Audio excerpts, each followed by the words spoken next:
Hello, and welcome to another episode of Skills Without Borders, the podcast where we are dedicated to share skills needed to break career barriers for health, STEM, and public health professionals worldwide.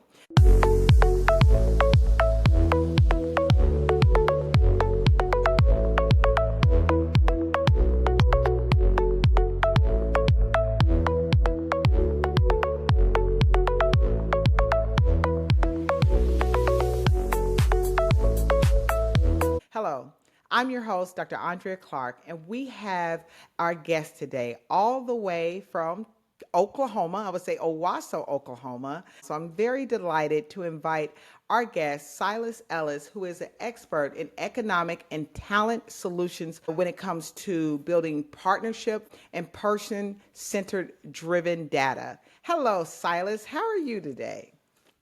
Doing well, doing well. Thank you so much for having me on the program today, Dr. Clark. It's a pleasure to be here. It's always a pleasure to speak with somebody from my hometown. I always love to meet people from Tulsa or the surrounding areas. So again, thank you so much for having me on, and I'm looking forward to a great conversation. Me too, and thank you much for extending your time to our global audience and most of all, our global learners that's always looking to soar higher in their knowledge base. Now, could you share a bit more about your background and most importantly, what led you to focus on workforce and economic development? Yeah, so I always describe my path and my journey. If you've ever gone down the road and you're driving along and you see a sign that says windy road ahead, curvy road ahead, that's kind of what my trajectory's kind of been like over the past, 27 years at this point. Out in the workforce, I started working by the time I was 16 years old. Um, I started out doing 15 years in the hospitality industry. So I kind of started at the bottom and worked my way up, all the way to executive sous chef. I got to work in healthcare facilities, catering facilities, fine dining restaurants, and really everything in between in there. And then I got the opportunity to start actually venturing into education. So eventually, I started to go into adult education is kind of where I got my start. Mhm. And then that kind of led to full-time programming, still staying within hospitality, even though I wasn't in the industry. I was teaching people that were either looking to go into the industry or pivot or transition into that industry. And then that also led me into a venture going to career services. And that's really kind of where I started to get more of a bug for workforce and talent development and economic development as a whole. And so I got to work a lot with a lot of local employers, chambers of commerce, legislative officials. And so that's what kind of led me into working in that space. And so, yeah, so it's been kind of a windy, curvy road. But one of the things I've always liked and one of the things that really drew me to this type of work is it's so very tangible to me. And I always tell people the measure of my success is the success of the people that I represent. And so I love to see people succeed. And I love to see when we can find synergy and when we can find common ground and start to build up those partnerships, because I'm always of the philosophy that a rising tide raises all ships. And so anytime I can help facilitate that, that's something I'm very passionate about. That's something I love to do. That's one of the things that kind of gets me up every day in the morning. Yeah, that's fantastic. And thank you for sharing that quite interesting journey of how Yeah. you did started more of those beginning entry levels and you've been able to work with a lot of city officials as a subject matter expert and enforcing opportunities in the community. That sounds like a passion for you is to allow others pathways and information so they can succeed. And I think that it gives us the synergy of what we do here at Upskill and powered by our Skills Without Border podcast. We like to feel that the education that we can offer to our global audience is giving them that insight so they can see new opportunities, learn new skills, and grow in new job opportunities for themselves. Now, Silas, typically I work with a lot of people internationally, a lot of emerging professionals. Of course, as you know, our learners, a lot of them are healthcare scientists, public health professionals, or even entrepreneurs. I noticed that a lot of times there we have emerging professionals that they got the degree, they worked hard for these degrees, but they're still having problems putting their foot in the door, positioning themselves for job opportunities. What do you see as the biggest challenge facing today's workforce in terms of skill development or creating job opportunities in the workforce for new professionals trying to break through that next barrier? Yeah, so on the kind of for the first part of that question, I always see one of the biggest challenges if you are a candidate kind of looking to break into that is really building up your network. I think knowing who all the players are, no matter what your community, and every community is different, every place is different, so it's not always going to be the same people, but I think identifying who those people are is something that's really important. Identifying who are those decision makers. And sometimes in my line of work, it can be C-suite executives, it can be chambers of commerce, it can be county commissioners, it can be city managers, mayors, sometimes state, local, or national representatives. But I think just making yourself aware of who those people are is always kind of that very first step to go into. And on the second part of that question, I always tell people really kind of learn to once you figure out who those people, figure out how can you benefit what they're doing and showcase what you're doing. I always go back to kind of the philosophy of showing your impact. That's something I talk to candidates a lot about.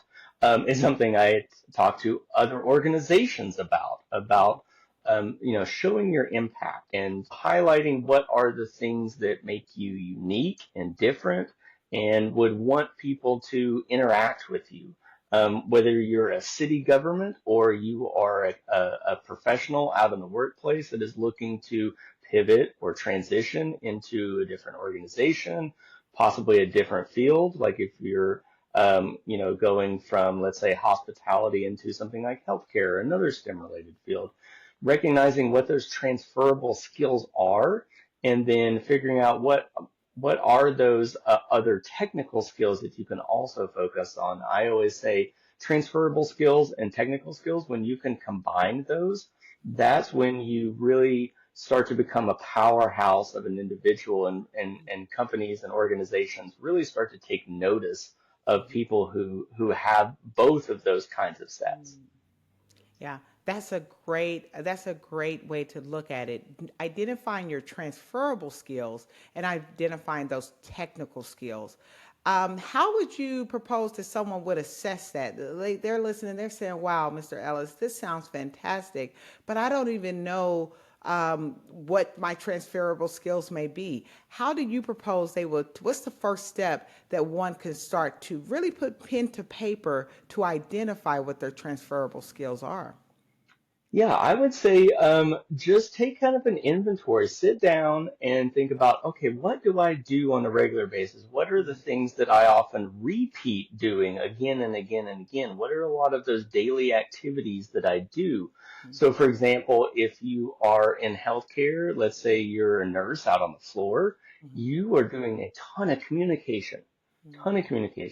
Guess what? No matter what job or what field you go into, that is a very, very valuable skill. I hear from employers again and again and again, please, I need candidates with those really robust communication skills, particularly if you're talking about an organization that may be a national or a multinational organization. Communication is such a critical linchpin of their business model that they need people that have those really deep communication skills. They can be able to communicate also in a multitude of different ways, communicating in person, having a conversation with somebody, being able to communicate effectively through email, being able to hop on, a Teams call, a Zoom call, a Slack channel, whatever it may be. Being able to operate in all of those areas is going to make you the most valuable candidate, and is really going to showcase, yes, I really do have good strong, solid, effective communication skills. Yeah, that's good. That kind of answers my next question because I was actually going to ask you when I'm thinking of transferable skills. I know, we are in a digital industrial revolution right now, and it's more of how we are as humans complementing the technology, but we do not want to not skill up when it comes to those human soft skills such as communication skills. So I say that to say, Silas, you're working with a lot of different officials. You're working with a lot of different programs in the city, and you see, like you said, a lot of conversations are being had with you to seeing what employers are looking for. So I was going to ask you, what skill is most in demand in today's job market, or is it communication skill? I would probably actually say communication and dedication are probably the two that I hear the most again and again and again. Now, different industries are going to have different kind of more technical requirements, but when we're talking kind of in general terms across the board, across industries, no matter what it may be, people that consistency in your work, having strong communication skills. I would actually argue that communication skills are probably the number one ask from all employers across, and it doesn't matter if I'm talking about a municipal government that may be hiring, or an international organization, or a local healthcare institution. All of them, all of them want people with good communication skills, because that's also an indication of leadership skills. Usually my experience has been people that are effective leaders are also effective communicators. Yeah. And so when employers, a lot of times, they're looking at it from an investment point of view, and I always encourage candidates also look at it from an investment point of view. So when they are looking to invest in someone, they see somebody that has really robust communication skills, that tells them, okay, this is somebody we can invest in long term, that has that leadership potential in them. Yeah. Yeah, I do agree. I think communication skills is a skill that will definitely give you a high return on your investment because you can articulate and you can relate. It gives you certain, like you said, visibilities and skills so you can articulate your impact, right, that you make in your particular job market so other people can kind of see your brand, see what you do, how you do it, and how well it's done, because of your skills and your expertise. So I think communication is a big skill to have, just baseline, because that is definitely a transferable skill. Whether you're in healthcare, you want to pivot out of healthcare, whether you're starting your field in more of a community outreach reach purposes, I think communication is that skill that's going to be that bridge to take you from where you are to where you want to be. Exactly. In healthcare, we talk a lot about technology, not only healthcare, but just like I said, it transcends multiple careers and facets where we are today. We think about technology, we think about the new emergence of roles and responsibilities. And we were just talking earlier about, I think you said some fantastic programs there in Oklahoma that's giving high school students visibility when it comes to putting the podcast together, editing, those technical skills. And I'll be honest, Silas, I was thinking, oh my gosh, when I was in high school, podcasts didn't even exist, right? So this is Same here. so this is a new emerging industry, right? So how do you see technology, automation, things of those natures really shaping the future of workforce? Yeah, I was actually thinking back. So I think it was last year, I did an interview with a local news station, and one of the things I kind of touched on, that kind of echoed a lot of other sentiments, was there is no industry that technology doesn't touch anymore. It simply doesn't exist. Technology touches all of our lives. It touches every industry.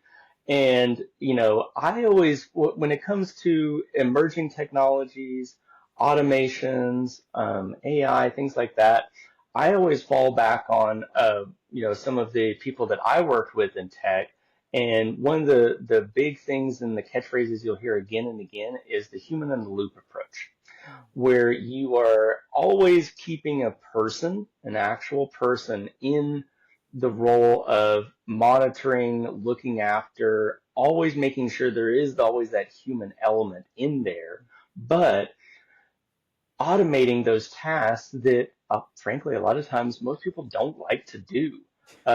Some of those tasks can even be dangerous. So if we're talking about robotic automation in manufacturing, or even in the healthcare field, when you're talking about robotics and automations in surgical procedures and things like that, or in medication delivery, those things can be dangerous. So you're eliminating risk out of there while also, I always say, look at these things as liberators.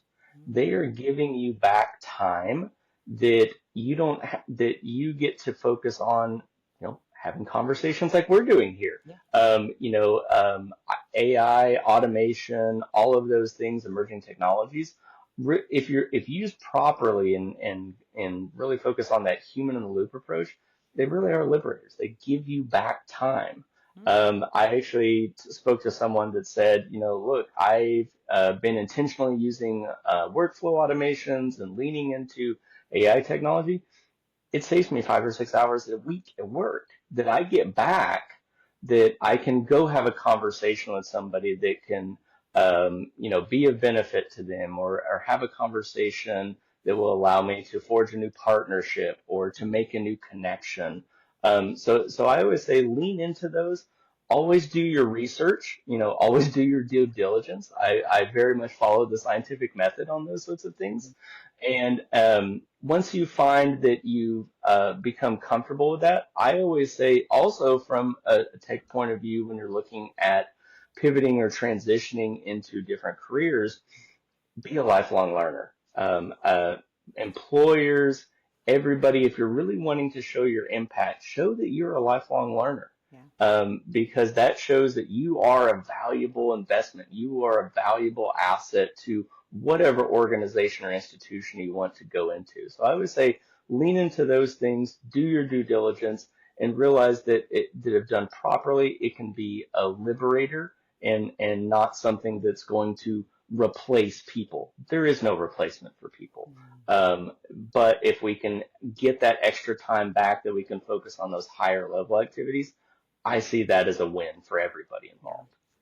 I definitely agree with you. And I know I've heard phrase before say, AI will not replace jobs. It will be the people that uses AI will replace the people that does not embrace the technology and the automation.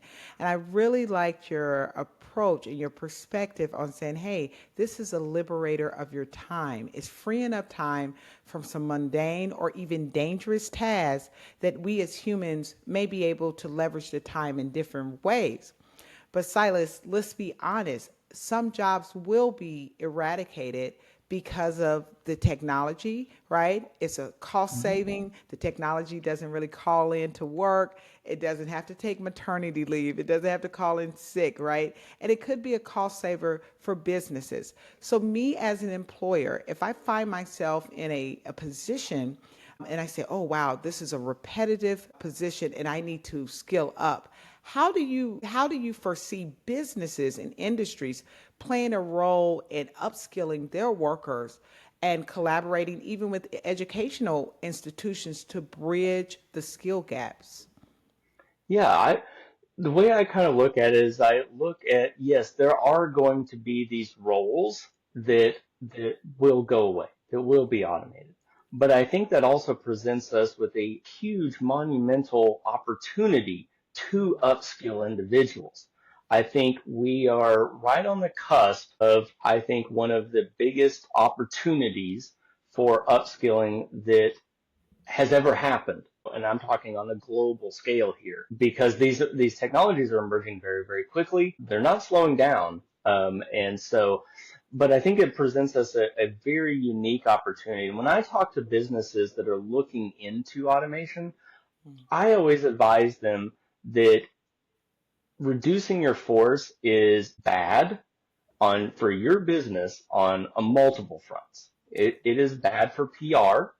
It Okay. is bad for community relations.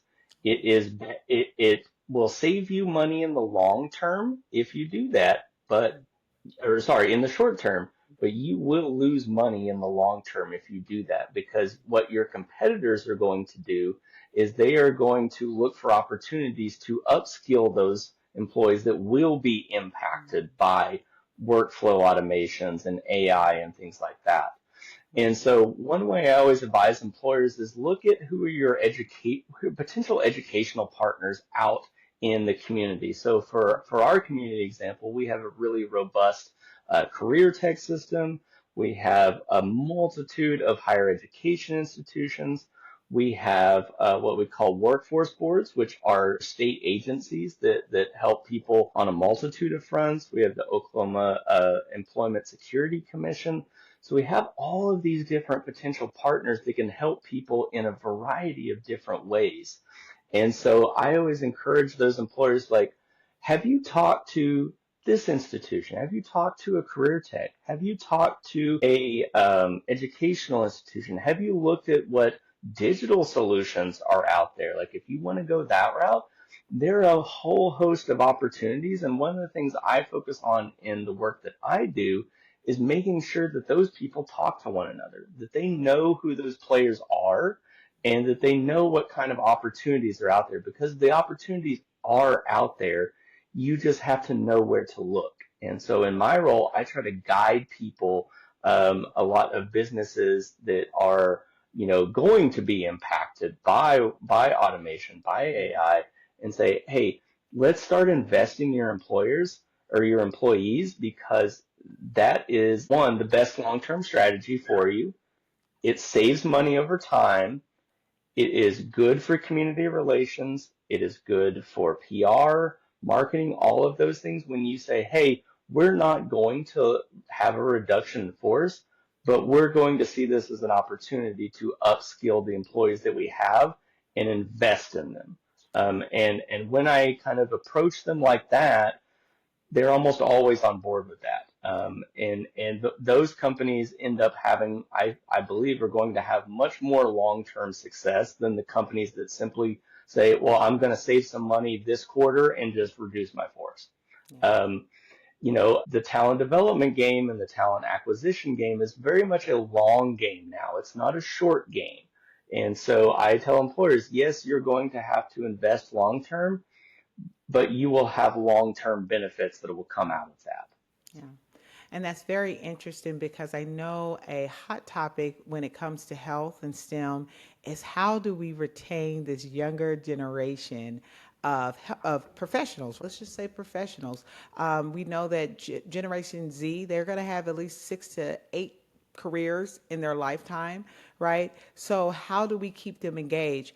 And how do we retain the talent? And I think what you're saying here is invest in them early, right? Not only will it help you financially in the bottom line in the long run, but it will retain the talent so you feel valued. They feel valued and seen for their gifts and their talents that they are bring into your organization and that you as an employer want to empower that and allow them to grow in your institution. So that may be a great approach to eliminate kind of the retention problem that we're having in some of our industries as well.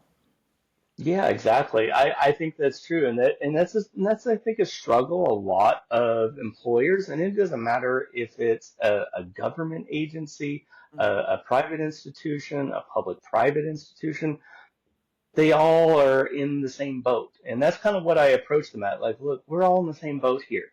And so if we're all in the same boat, let's all try to row in the same direction. Mm-hmm. And so one thing, particularly when you're talking about Gen Z learners, but eventually we're going to see it in Gen Alpha and Gen Right. Beta. We're having more and more Gen Zs enter the workforce in healthcare and STEM in all industries, to be perfectly honest. And so I say, know what makes them tick.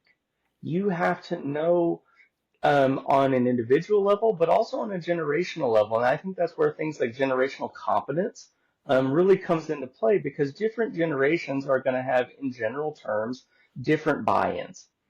And so, when you're talking to Gen Z and you have to invest for them and make them feel valued Mhm. from the very first interview till whenever they exit. Mhm. And letting them know that the door is always open if they do exit is a great way for them to cycle back. Like you said, a lot of times they're going to have 6 to 8 careers under their belt in their working lifetime. Let them know that the door is always open for opportunity. If they leave on good terms, let them know that there are opportunities for them to come back. Mhm. Um, Follow up with them. But going back to, knowing what, things like what is the organizational culture like? I think whether it's a private business, a municipal government, Mhm. a state agency, whatever it may be, organizations of any size have to really be intentional about what is their mission and vision and values. What does their organizational culture look like? Because the ones that don't focus on that are the ones that are going to really lose out on getting that new talent in. I always look at things like population statistics, a lot of stuff that probably your normal person probably doesn't look at. So I know that there are these talent cliffs coming up. Mhm. If you're talking in higher ed, we have enrollment cliffs that are also coming up. So everybody's going to have to adjust. But I think that's one thing that's great about humans, and one thing that has made us so successful. We are very adaptable. Mhm. We are, if we are open to change, we can change very rapidly.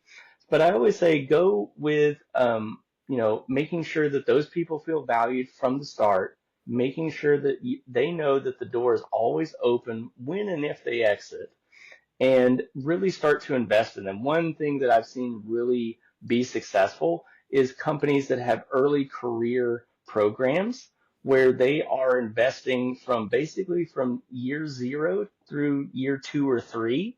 That's a very successful model for a business to have. And I always say to candidates, look for those types of organizations that are going to check in regularly with you. We're going to provide opportunities for professional development, opportunities for advancement, opportunities really to let yourself shine particularly when you're talking about Gen Z learners. Yeah. Those are the kinds of things they're looking for, on top of the regular, salary and benefits and the stuff we all look for. Those are some things that are kind of generational specific to them. So one thing I try to talk with organizations is, knowing your audience and knowing what are their buy-ins, because once you figure that out, then it becomes easier over time. And Mhm. it's not a magic wand. Mhm. It's very much a marathon and not a sprint. And when you put yourself into that mindset, then it becomes an easier process to go through for an organization really of any size. That's great. And that just makes me think when I was working at an organization as a national executive, and I'm a millennial and an older Mhm. millennial, but Same a here. millennial. Yeah, I think we're the same. And but my senior boss at the time, he is a boomer, and but my team that reported to me, were those generational Z's. So I don't know, innately, I was like, okay, what's their language? You have to speak their language. You can't speak the same language to a Gen Z or a Gen Alpha group that was more reciprocal to a baby boomer group or the silent generation. You have to learn a new language. So when I studied that to see how I can bring out the best in my team, I learned that you have to keep them engaged, right? They're social media, they're always swiping. If it's not catching their attention in 30 to 60 seconds, they're swiping left. So what I did was I put them on project teams. I tapped in early, not only of the position I hired them in the lab, but I tapped into their imagination and said, where do you see yourself in 5 to 10 years, right? And then I try to place them in little projects that can kind of invigorate and stimulate their growth as they continue to climb as science professionals. So I love what you said. Tap into that early, not when they're walking out the door. I think that's a great approach with Gen Z, Gen Alpha, and I think you said the next one is Gen Beta. So And you've beta, done your yeah, those are research the on ones this. that just started.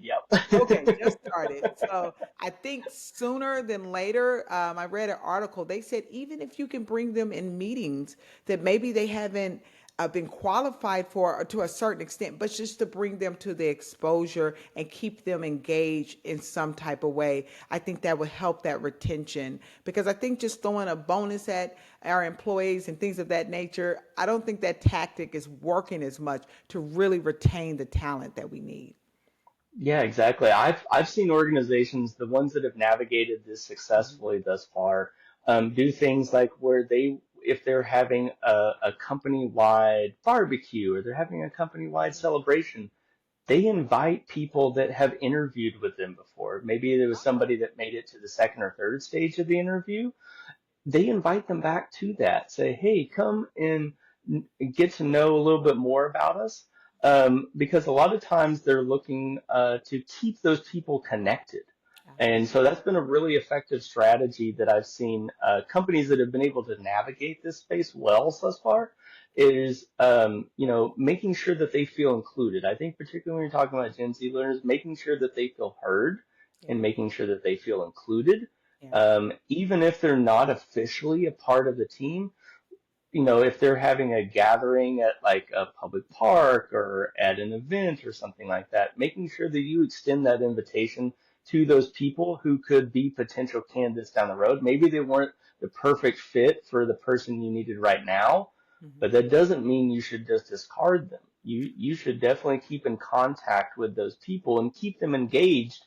And hopefully, when a kind of a more right person, right seat opportunity presents itself, then that allows you to outreach, and that greatly shortens your time that you're having to go through a hiring cycle right there because you've still been engaging and you're still being in contact with those individuals. Um, and I tell them this, like, if nothing else, it saves you money at the end of the day. If that is what is going to get you to buy into this kind of concept, it hmm, does save you money. And here's how it does, and here's how much it can potentially save you. yeah.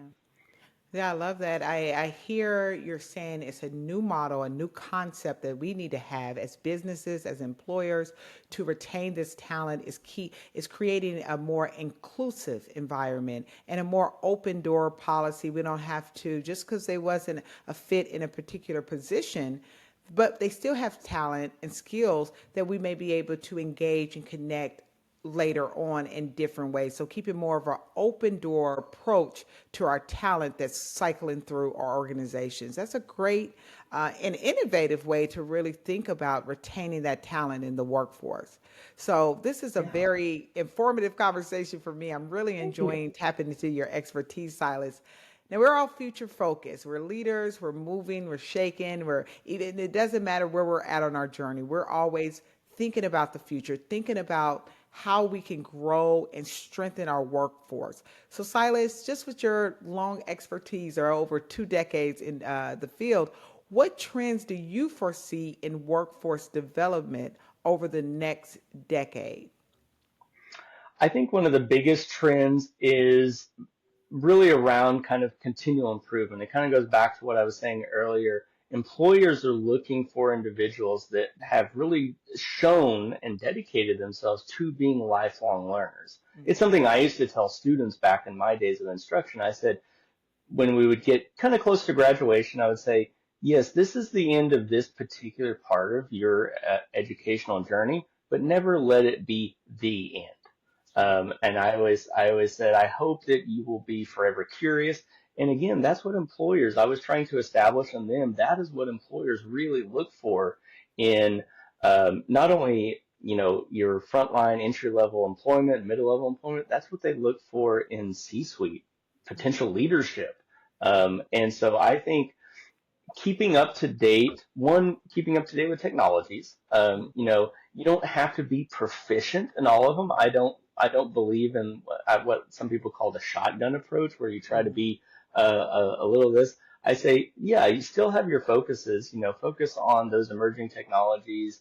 Definitely focus in on AI competency, but focus more on the competency side of it rather than being a absolute expert in every single thing, because that's really not going to work in the end, and it's not really going to be practical.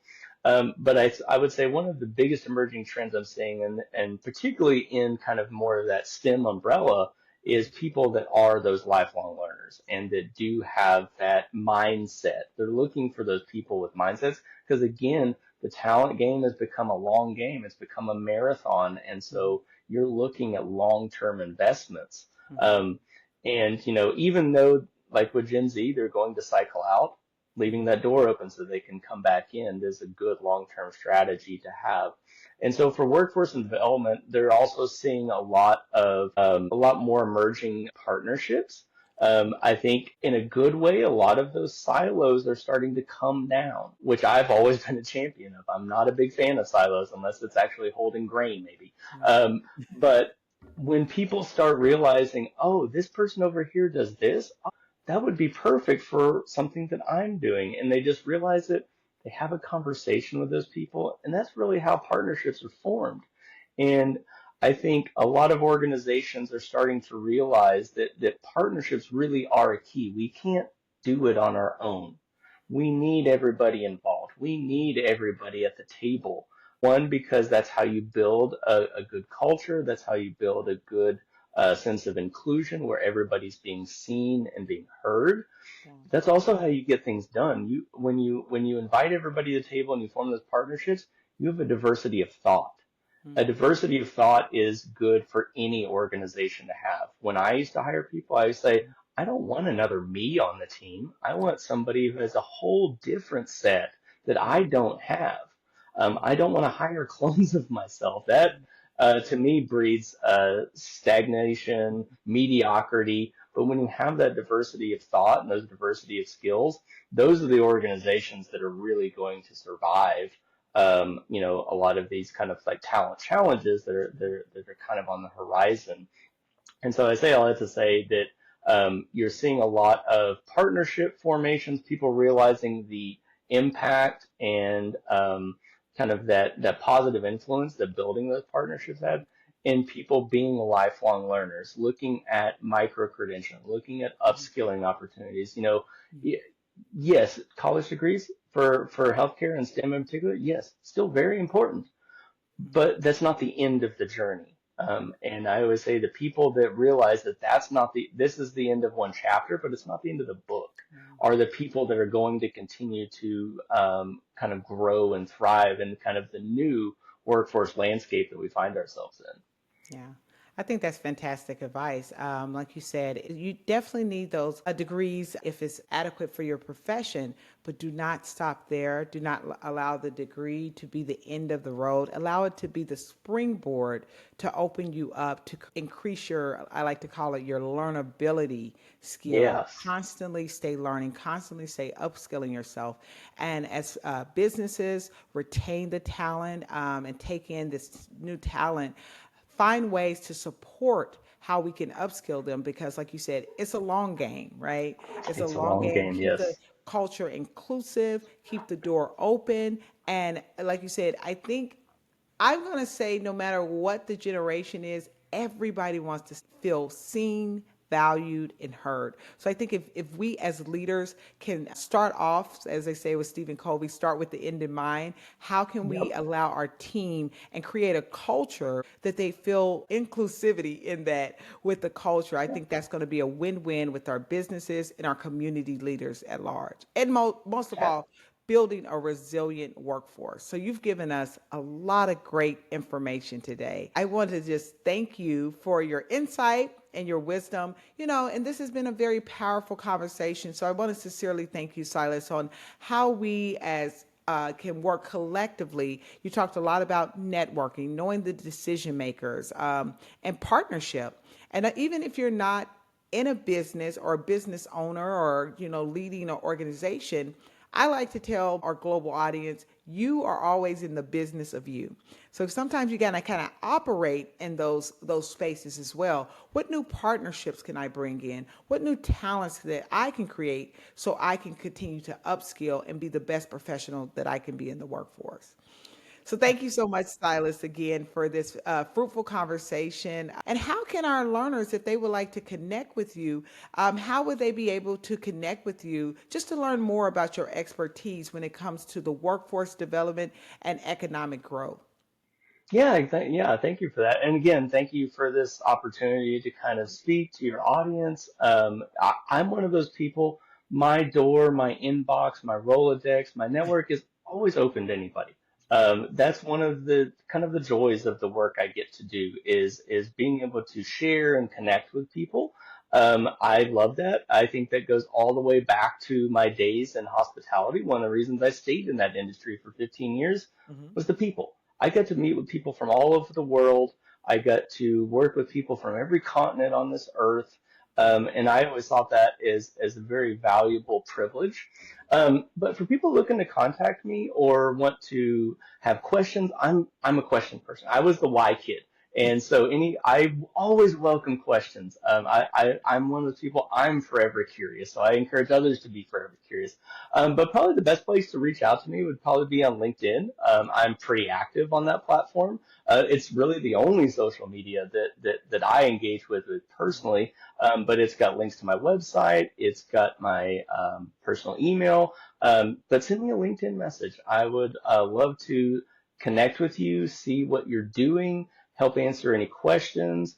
Anything you want to do that is in the realm of talent development, workforce, economic development, I would be more than happy to engage people. But usually LinkedIn is probably the place to find me at. Yep. Yep. A lot of us, we always say with Upskill, which is our parent company, surround yourself with eagles that will take you higher. And you're definitely an eagle in the field. And I Thank want to you. genuinely thank you for coming on our Skills Without Borders podcast and just giving us a new insight on when it comes to strengthening our workforce and bringing in that talent, and not only bringing in the talent, but how to nurture the talent and retain the talent. So we as community lead, we can all thrive and grow with the skills that we nurture and grow within our community and our team. So thank you so much, Silas, for coming on the Skills Without Borders podcast. And if you would like to see this episode, please log in to Spotify. We're located on Apple Podcasts as well. We will be airing this on our YouTube channel, our Upskill YouTube channel. And as we always say here at Skills Without Borders, keep soaring higher. Thank you again for joining us. Thank you so much for having me today. It was an absolute pleasure.